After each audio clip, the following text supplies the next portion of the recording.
Hello and welcome to GEF Live. I'm Inês Silva Araújo, part of Connect for Climate's World Bank Group Partnerships Program, and we are coming live to you from Washington, D.C.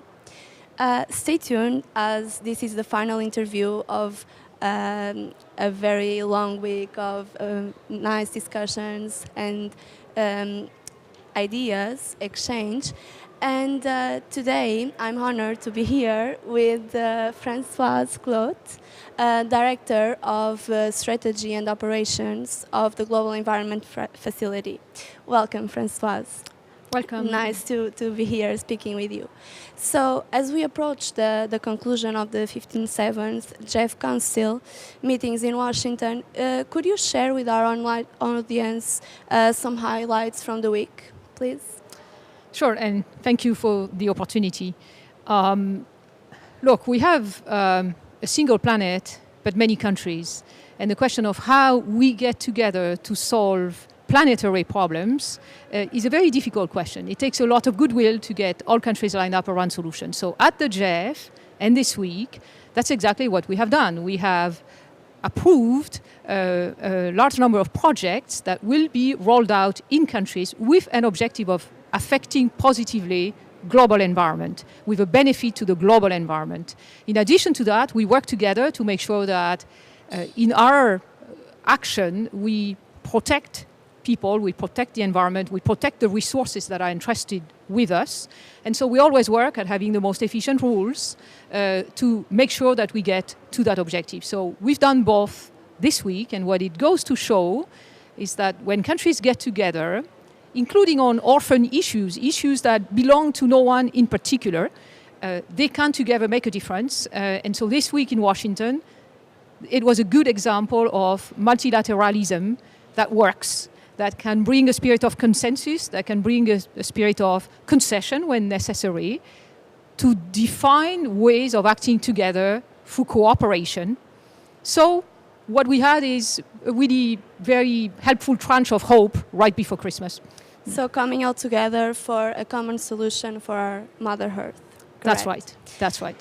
There is a lot of interest in 2020 as the super year. Mm-hmm. It is a real opportunity for countries to work together and for action on biodiversity, nature, climate change issues. What does the 2020 super year mean to you? Well, I think we talk about a super year for 2020 because it is a way of talking about urgency. It is a way of pointing to the fact that we cannot continue to expect the solution to come in the future. We have to bring the solution to Monday morning. We have to bring the solution to the kind of action that we can engage into right away. To me, that's the spirit of 2020 super year. It is, even though we have logics and models that are medium-term models, we know that the dangers we are facing have such immediacy that they have to affect the way we wake up every Monday morning. So, to me, the implication is for all countries, for all institutions involved in admission, go with the impossible objective from now on. Do not rule out the impossible. Go for the impossible, because oftentimes what happens is that what you define as difficult is what you can, through innovation, creativity, and getting together, solve much faster than you think. So let's expect collaboration where we never had it before.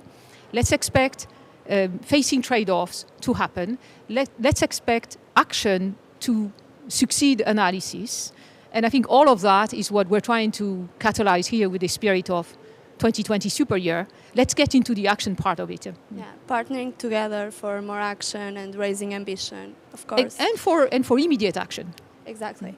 Do you have a message or a call to action for our young online audience about next steps for the global environment? Well, I think they have the call for action. And I think they have the message for us. And if I have a message to them is, thank you, and we're listening. And we're very glad to see that some of the things that we have failed to do in my generation, you are taking on with such effectiveness. You know how to communicate, you know how to care, you know how to get together, and you have found ways already of attracting attention to your action, carry on, engage, and lead. That's my message. Yeah. It's a question about giving the space to raise youth voices, to have their space on the table to say what they think and what actions they would take to tackle climate change issues, correct? I think they haven't waited for us to create a space for them.